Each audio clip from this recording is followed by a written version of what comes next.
All right. Good morning, good afternoon, good evening. Professor Barry here. We are into another week on advertisements. Last week was the father of spin, Edward Bernays, kind of introducing some ideas in about advertisements, the history of public relations. Edward Bernays, I didn't mention it last week, but he wrote a book, a few different books, but all about the manipulation of the public. One book was called Propaganda, super interesting. That and I think that's kind of interesting that the history of advertising and public relations came out of a model, maybe a little bit different meaning of propaganda than we have today. But this idea of trying to change public opinion and idea, trying to get, in this case, for we're looking at products like toys or food, to get people to consume. But there's more going on, as we'll kind of get into these articles for this week, more going on than just encouraging consumption. When you're marketing and advertising something, you're representing individuals oftentimes in the advertisement, or even if they're not individuals, you're representing ideas through language within the advertisements. And that's really interesting, informative, empowering, and important to be able to apply our cultural studies lens and think about representations, kind of the production of representations, that production of culture, maybe even getting into issues of textual analysis for sure, like how do we analyze the text, and then think about audience reception.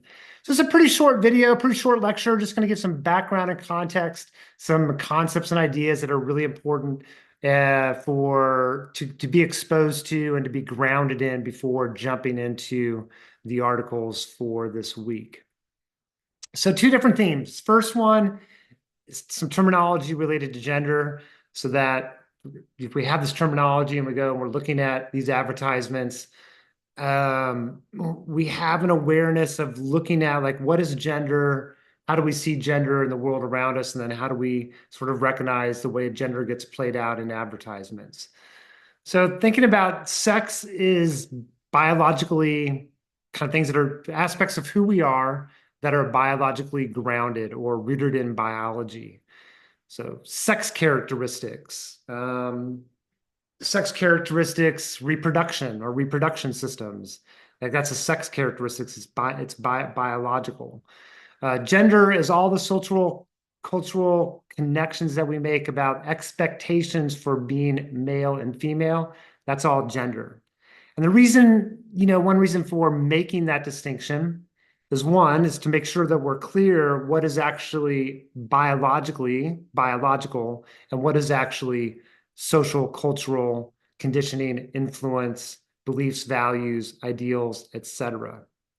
Very few things are like sex roles, the roles that we occupy, the things we do that are determined by sex. Breastfeeding would be one of them. Reproduction would be another. Outside of very few things like that, everything else we're going to get into we're going to get into cultural and social influences on expectations for males and females. And sometimes sex is used, has been used historically, currently, maybe even used today, as a way to justify different treatment of males and females under this false assumption that it's actually rooted fully in sex, where it could be, well, there may be a part nature going on there, but we want to understand also what is the relationship between the cultural, social environment and things that may be more biological. So if you look at advertisements are going to be coming out of a culture. Representations are coming out of a culture by organizations, institutions that are representing something and sharing it to the public. So advertisements are helping to construct particular ideas about gender. They're reinforcing ideas about gender. Maybe they're even challenging certain ideas about gender. But it's one of the parts of an elements within a culture that is facilitating the construction of ideals of masculinity, femininity, male, female expectations, all these different kind of things. If I think about it in a larger historical perspective, I think about the roles associated with being, males and masculinity, females and femininity, or like, we are more complex than being males being masculine, females being feminine. We all have some combination of both masculine and feminine characteristics of who we are. But during different historical time periods, and maybe even influences based on region of the country, class, race, other factors, that gender roles can be sometimes very rigid, very narrow, like either for males being very like hyper masculine or for females hyper feminine or more expansive. So if we look at it from a larger historical perspective, we see there's variability, and it's a sociologist and other social scientists interested in looking at the changing ideas and cultural notions of gender and how they change across time and why they change across time. And advertisements become one vehicle we can look at representations of gender in advertisements in the 1950s versus today. It gives us insight into what the cultural norms and expectations were in the 1950s. It also gets us maybe even thinking about the production of culture and other different aspects, audience reception, and different things like that. Another concept, I think a really important one that probably over the last 20 years, more and more prominent, is talking about masculinities versus masculinity, femininities versus femininity. So masculinity, characteristics of masculinity would be things like dominant, risk taker, authority, authority, decisive. Femininity characteristics would be characteristics such as nurturing, a collaborator. These are femininity characteristics more associated with femininity. These aren't male, female. These are different characteristics in terms of who we are. But the IES is to recognize that there's not one form of masculinity, that ideas of masculinity are going to be influenced by class, race, region of the country, ability status, social class, other parts of who we are. So masculinity is not like one thing within a culture. It's going to vary based on all these other different aspects. So a white cisgender male in an urban environment in a certain economic position is going to have different expectations and demonstrate masculinity maybe in a different way than somebody who's in a different community, different race, different occupational status. Like it's recognizing that these factors are factors that are influencing masculinity and femininity. I think there's more recognition today. I recognize cisgender, where somebody's gender that they're assigned at birth, that their ideas align with that gender assigned at birth. So their biological sex and their gender are linked, or an individual makes that connection between the two, where they're consistent. For an individual transgender, that the sex assigned at birth doesn't align with a person's gender identity. And I think important to just sort of recognize that we live in a world that's not a binary kind of world between one or the other, cisgender, transgender. There can be a lot of variability within. And then I started thinking about, for this content, for this class, about areas of representation, underrepresentation, misrepresentation, of how we can apply those terms. One thing you'll be looking at, I think, for the article on food, maybe more particular, there's a lot of stuff that's being talked about in that article about gender advertisements in food, is about Goffman and dramaturgy. So Irving Goffman was a sociologist from the 1950s, 60s, 70s. I don't remember when he started his academic career, but he's focused on the interaction ritual, like what goes on in terms of the interaction. And one of the things he's most well known for is this idea of dramaturgy, that we engage in role performance. It's who we are as humans. We perform a role, perform based on the expectations of the audience or society at the time. We present ourselves in a certain ways to manage impressions. So gender becomes a performance. Our gender identity comes out of years and years and years and years of performance. So gender is not something that we are born with. We have a script that we follow or don't follow, but there's a script in culture, and maybe within our own social group based on class and race and other factors, that there's a script, there's a costume, right? The dress that we wear in terms of gender expectations of dress, but representation of the body, the language that we use, like all these different parts that are going on in terms of presentation of self to manage an impression of masculinity, femininity, manhood, femalehood, cisgender, transgender. So we're engaged in a certain performance, and it's through that performance that we actually become. So there's this concept, Judith Butler is most well known for it. If you're interested, I mean, there's fascinating work of Judith Butler, and there's some great videos out there of her talking about this idea of doing gender. But gender is something that is done, right? People do gender, they perform gender, and that's how we become gendered individuals. So these advertisements are representations of and reinforce kind of cultural scripts about what is appropriate, what is the norm. I mean, what is appropriate in terms of gender or the gendered norms for society. Ads are representations that are representing performance of the male role or the female role. And so we want to look at, okay, well, how are women being represented? What roles do they occupy? What is the performance? What are they? What is their costume? What is their demeanor, their posture? Like this is all kind of performance. And Goffman's work has been significantly applied to advertisements for this particular reason, because we're looking at a lot of these kind of things in terms of an advertisement is so rich with all these different kind of areas. And as I think about with a lot of, I mentioned this before, it's a different idea, but like with cultural appropriation, it's not about the one ad. Like we may be analyzing a particular ad, but it's not about really the ad. It's more about the themes and culture and society more generally. It's the soup, it's the ingredients in the soup in society. So this ad may be something that's such a dominant form in society. We're looking at this one ad, but really it's a representation of something larger. It's that consistent theme. And then we see the power of maybe advertisements when we see that consistent theme. All right, so theme number 2 is we can make an application to cultural studies.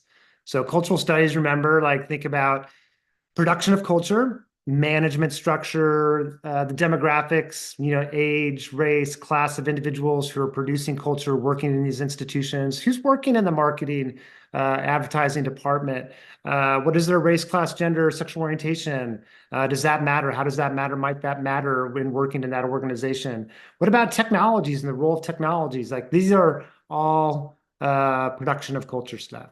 Then we get into the textual analysis. Like the food advertisement article you're going to read is a lot about textual analysis, analyzing the text. And then finally, audience reception, which neither of these articles really get at, which is like, well, how do people, based on their own social status and more of a pattern across, so how do people of a particular age group or a particular racial demographic or a particular class demographic, how do they receive and tend to receive, interpret a particular message? So all these different areas. So gender representations can also be very hegemonic. So hegemony is domination by consent, the control or influence of culture to control people's behavior to achieve some political, social, economic gain. Advertisers are, I think from a viewpoint from hegemony, advertisements are working to facilitate consumption in the case of, let's say, toys or maybe products. They're producing a way of consuming and using cultural beliefs and ideals and things like that to get us to influence our consumption patterns. So influencing our behavior, advertisements become like pretty hegemonic. It becomes the water that we swim in, and something can be so hegemonic we don't even recognize the values and beliefs behind it. It's so normal to us that we don't even ask the question about these things. So for example, boys and girls, toy aisles. Prior to the 1970s, 80s, it was really the 1980s, 1990s where we started to see in a toy like going to Walmart or going to Toys R Us or going to Target or going to Fred Meyer, that we started to see this differentiation. Like we know the boy toy aisle, we know the girl toy aisle based on the colors, based on, like that distinction is a pretty modern day distinction. It wasn't that there weren't boy toys before or girl toys, but our architecture and design of stores is different. It's the soup we swim in. It's reinforcing this idea that there are boys' toys and girls' toys, and we start to assimilate these ideas within our own mind and thinking. This becomes hegemonic. Toys R Us and other Target and others are actually kind of moving in a direction trying to minimize the degree of doing that because there's been some pushback from some consumers about why is it when I go looking online, look at Toys R Us and look at the drop down menu that it comes up, boys' toys versus toys for a certain age. Like what, like even those categories that are there is reinforcing particular ideas. So gender is a marketing strategy, right? Promoting consumerism, but also can influence identities, like representation in this case of Disney and these shoes, the idea of the princess, reinforcing these particular ideals of beauty and standards of beauty. Like it's like get us to unpack and think more critically about these kind of advertisements. And audience reception is going to be important too. Not everybody receives the message in the same way. If we think back to Bernays from last week, right, is this like public relations? How do companies encourage people to consume their particular product? And sometimes it's like gender marketing becomes one way of doing that. So I don't know, different things like case studies. The article you're going to read on food is basically a lot of case study stuff. And then the researcher identifies certain categories that are pretty common categories when looking at advertisements related to food. And you could do this with other things. I think in some ways we could look at our theories and go to advertisements reflect cultural values that are more functionalist ideas that advertisements are reflecting what people as consumers want, what they support, what they agree with. So in some ways, it's a representation of a more general consensus of the values within culture. And then when people in the marketplace, they raise eyebrows or they demand something new in different institutions, marketing and companies, marketing departments and advertising agencies change the direction in order to adjust to the needs of the will of society. That's much more of a functionalist viewpoint.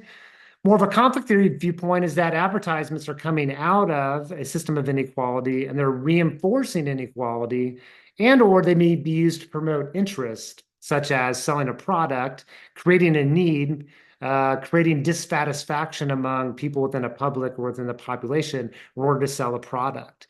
I mean, think about the things that we consume that is just unnecessary consumption that we've been trained to consume, and that we put so much meaning into this consumption that who's benefiting from that by creating dissatisfaction and selling a product. Seems like the companies are generating a lot of revenue from that. They're more interested in the revenue than interested in the collective well-being of the population. That's more conflict theory. And then you get into the interactionist perspective. We look at advertisements and meaning. We could even get into Bourdieu and taste, like that social reproduction, that advertisements are playing a role in shaping ideas of class and how we consume and what we consume, and reinforcing ideas of lifestyle that we start to associate with class and other aspects. We could think about maybe even the gaze, like these advertisements become part of the way in which we view ourselves. We see these advertisements and then we imagine how do we, it's a reflection, like, a reflection to us about maybe our own identity and who we are, and our own practices and our own body.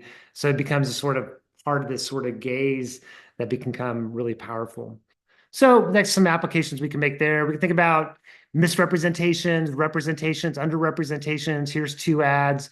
We wonder about, the female body, the male body, representations. These are both white bodies. These are both bodies of a certain age demographic, certain stature, certain demeanor. So like thinking about who's being represented, who's not being represented, how are these bodies being represented? That's what we want to get into when we're looking at things like advertisements. So for the content for this week is reading an article, Language of Toys, Gendered Language and Toy Advertisements. I think that's I wanted an article that exposed you to looking at not just the image, but also the language, the description of that's going on in advertisements for toys for boys and girls. And then I think it's super fun and interesting article, The Application of Doing Gender, in this article, Who Takes the First Bite, a critical overview of gender representations in food advertisements. And then the discussion board was going to be encouraging you to go out there, find a couple different examples of each one of these that's addressing something in each of these articles. and then putting the image out there in the discussion board. And I think we all can kind of see from each other, like the examples that we're bringing and help illustrate some of the points from this content. All right. That's it for this week. Have a great day. Thanks for all you do and catch you next week. And hope everything's going great.